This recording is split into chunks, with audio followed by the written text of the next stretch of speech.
आधा रास्ता तय कर लिया है और आधा जल्दी ही तय कर लेंगे। लोकसभा चुनाव 2024 को लेकर इंडिया गठबंधन में बैठकों का सिलसिला शुरू हो गया है।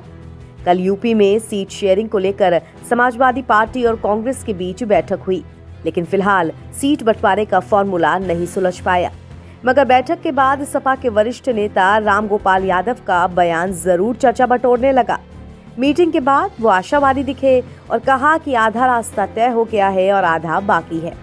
लेकिन मैं कहता हूँ आधा रास्ता तय कर लिया है और आधा जल्दी ही तय कर लेंगे। बीएसपी को साथ लेंगे या नहीं? अब बीएसपी पे पूछो जाके आएगी कि नहीं आएगी। आप अपनी तरफ से चाहते हैं सर? हम अपनी हम तो कांग्रेस से बात कर रहे हैं, अभी कांग्रेस हमसे बात कर रही है। राजधानी दिल्ली में बुधवार को कांग्रेस नेता मुकुल वासनिक के घर पर सपा और कांग्रेस के प्रतिनिधियों के बीच सीटों के बंटवारों को लेकर बात चली।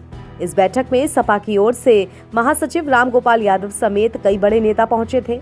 खबर है कि प्रदेश की हर सीट को लेकर बैठक में बातचीत हुई। दोनों दलों ने अपनी अपनी पसंद की सीटों की लिस्ट भी एक दूसरे को सौंप दी, लेकिन अभी तक आखिरी फैसला नहीं हो पाया है। बैठक के बाद सपा नेता रामगोपाल यादव सकारात्मक दिखे और बोले कि आधा रास्ता तय हो गया है। तो वहीं बैठक को लेकर कांग्रेस नेता सलमान खुर्शीद ने कहा कि सीटों को लेकर अभी फैसला पूरा नहीं हुआ है। अभी हमने अपनी अपनी सूची साझा की है। उम्मीद है कि उनकी तरफ से कुछ प्रतिक्रियाएं आएंगी, उसके बाद फाइनल फैसला होगा। नहीं, देखिए और पार्टी या कोई और पार्टी इसकी तो कहीं पर चर्चा ही नहीं थी।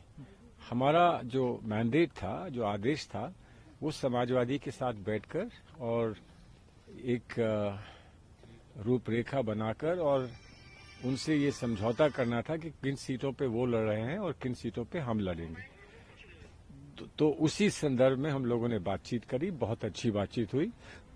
लेकिन हमने जो उनके सामने अपने विचार रखे हैं, जिन सीटों के बारे में जो उन्होंने हमारे साथ अपने विचार रखे हैं, उन्हीं को अब आगे बढ़ाना होगा और बहुत जल्द उनको बढ़ाने के लिए हम लोग फिर से मिलेंगे।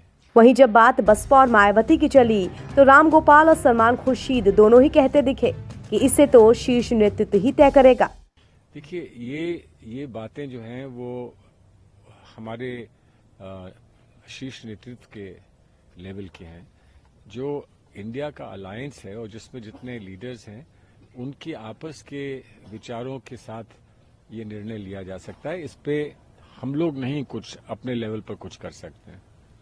सर, फिर कांग्रेस कितनी सीटों पर कोशिश कर रही है? क्या 40 से 50 या 50 से 60? कोई आंकड़ा अगर आप देना चाहें? संख्या या आंकड़ा देना संभव नहीं है और वो उचित भी नहीं है कि जब हम किसी से बातचीत कर रहे हैं तो जब संभावनाएं सामने आकर उस पर कुछ निर्णय होता है, तभी हमको उस बात को पब्लिक करना चाहिए या आम जनता के बीच में आकर वो बात कहनी चाहिए। अभी हम सिर्फ इतना ही कह रहे हैं कि बहुत अच्छी बातचीत हुई है और वो बातचीत हमको विश्वास दिलाती है कि बहुत अच्छा समझौता हम लोग उत्तर प्रदेश में करेंगे और दोनों ही पार्टियां उससे ज्यादा उत्साहित होकर चुनाव लड़ेंगी। माना जा रहा है कि सपा कांग्रेस को 10 से 15 सीटें देने के पक्ष में है, जबकि कांग्रेस 20 से 25 सीटों पर दावेदारी कर रही है और मायावती के अकेले चुनाव लड़ने के ऐलान के बाद गठबंधन की मुश्किलें अब थोड़ी बढ़ती हुई ही दिखाई दे रही हैं। ऐसे में दोनों दल फूंक कर कदम रख रहे हैं। एनबीटी ऑनलाइन की रिपोर्ट।